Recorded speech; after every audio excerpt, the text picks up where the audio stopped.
મિત્રો નમસ્કાર બધાને મારા જય શ્રી કૃષ્ણ।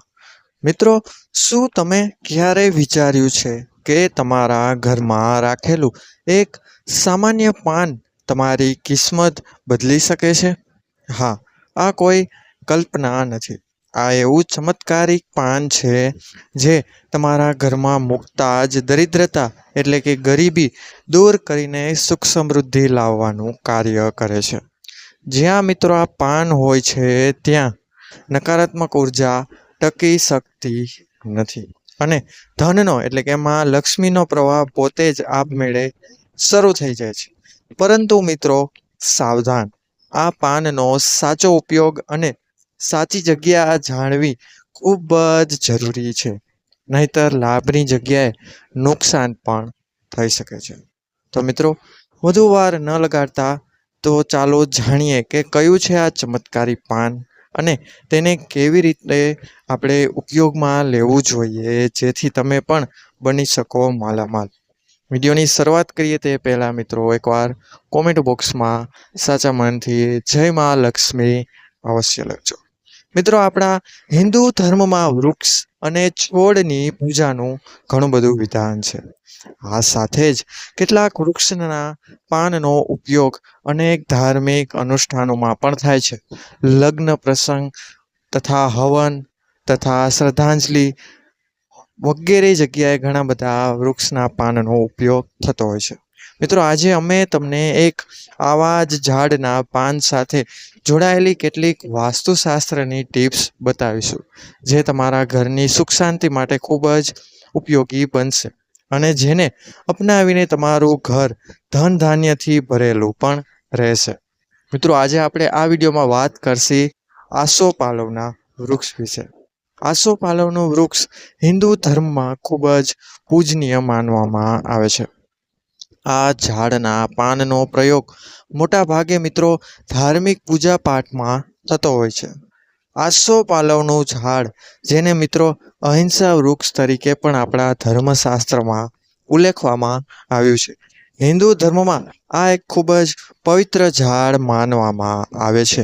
જો તમારી આર્થિક સ્થિતિમાં તમે સુધારો કરવા માગો છો, ઘરને ધન ધાન્યથી ભરપૂર બનાવવા માગો છો અને ધન સંપત્તિને કાયમ રાખવા માગો છો તો જાણી લો મિત્રો આજે આસોપાલવના આ મહત્વ વિશે તથા આસોપાલવ વૃક્ષના પાનના આ અચૂક ઉપાયો વિશે।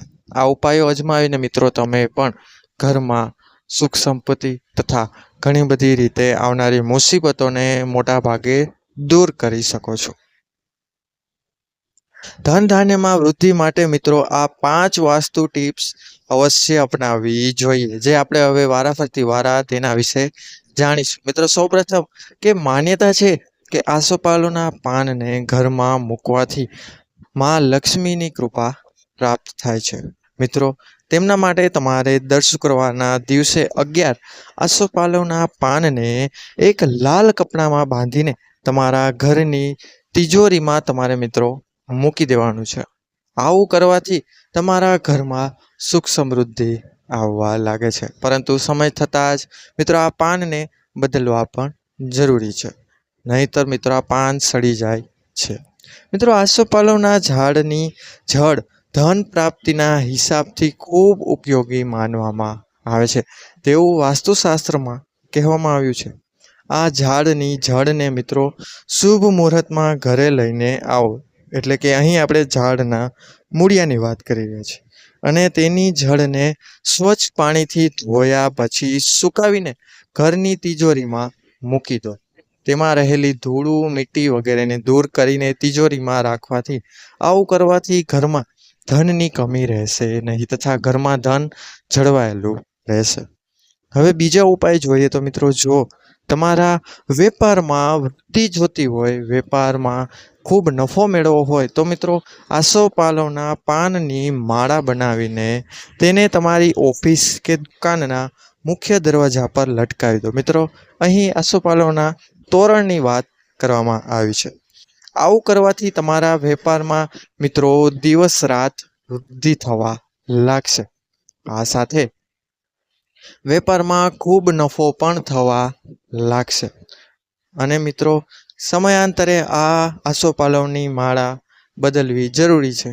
જેમ જેમ પાન સુકાતા જાય તેમ તેમ મિત્રો નવા આસોપાલવના પાનનું માળા બનાવીને રાખી દેવી. ત્રીજો ઉપાય છે મિત્રો કે જેઓ વિદ્યાર્થીઓનું અભ્યાસમાં મન નથી લાગી રહ્યું તેને અશોકના પાનથી દેવીમાં એટલે કે આસોપાલવના પાનથી દેવીમાં સરસ્વતીની પૂજા ચોક્કસપણે કરવી જોઈએ. વાસ્તુશાસ્ત્ર મુજબ આવું કરવાથી તેમની બુદ્ધિ અને જ્ઞાનમાં વૃદ્ધિ થાય છે અને કરિયરમાં સારી એવી નોકરી પ્રાપ્ત કરવાનું થાય છે તથા ભણવામાં તેમનું મન પણ લાગ્યું રહે છે. ચોથા ઉપાય વિશે વાત કરીએ તો મિત્રો આસોપાલવના ઝાડ પર રોજ જળ અર્પિત કરવાથી માં ભગવતીની કૃપા આપના અને આપના પરિવાર પર બની રહે છે. વાસ્તુશાસ્ત્રો અને અન્ય શાસ્ત્રો મુજબ જે લોકો નિયમિત રૂપથી આસોપાલવના ઝાડ પર જળ ચઢાવે છે તેમને માનસિક રોગ, ગૃહ કલેશ, કર્જ વગેરે સમસ્યાઓમાંથી જલ્દી રાહત મળવા લાગે છે તથા તેમને આ બધામાંથી મુક્તિ મળે છે. આ સાથે જ અશોક વૃક્ષ એટલે કે આસોપાલવના વૃક્ષની નીચે ઘીનો દીવો પ્રગટાવવાથી ઘરમાં રહેલી નેગેટિવ ઉર્જાનો પ્રવેશ ક્યારેય શક્ય બનતો નથી તથા જે નેગેટિવ ઉર્જા રહેલી છે તે પણ દૂર થવા લાગે છે. તો મિત્રો આ હતા ઉપાયો આસોપાલવના વૃક્ષ વિશેના. આ ઉપાયો દ્વારા તમે પણ ઘરમાં શાંતિ, સુખ, સમૃદ્ધિ, અભ્યાસમાં તથા વેપારમાં વૃદ્ધિ લાવી શકો છો. તો મિત્રો આ વિડીયો એ લોકોને અવશ્ય શેર કરો જે આમાંથી રહેલી કોઈ પણ એક મુસીબતમાં ઉલઝાઈ રહ્યા છે. તેમને આ વિડીયો શેર કરો અને જો વિડીયો પસંદ આવ્યો હોય તો વિડીયોને લાઈક કરજો, ચેનલને સબસ્ક્રાઈબ કરજો અને હવે આપણે આવા જ વિડીયો તથા માહિતી આપના માટે લાવતા રહેશું. તો બેલ આઇકન બટનને અવશ્ય દબાવો જેથી અમારા વિડીયોનું નોટિફિકેશન સૌથી પહેલાં તમને મળી રહે. તો મળીશું હવે આવા જ નવા વિડીયો સાથે. ત્યાં સુધી બધાને મારા હર હર મહાદેવ. જય શ્રી રાધે કૃષ્ણ, જય માં બુદ્ધ ભવાની. ધન્યવાદ અસ્તુ.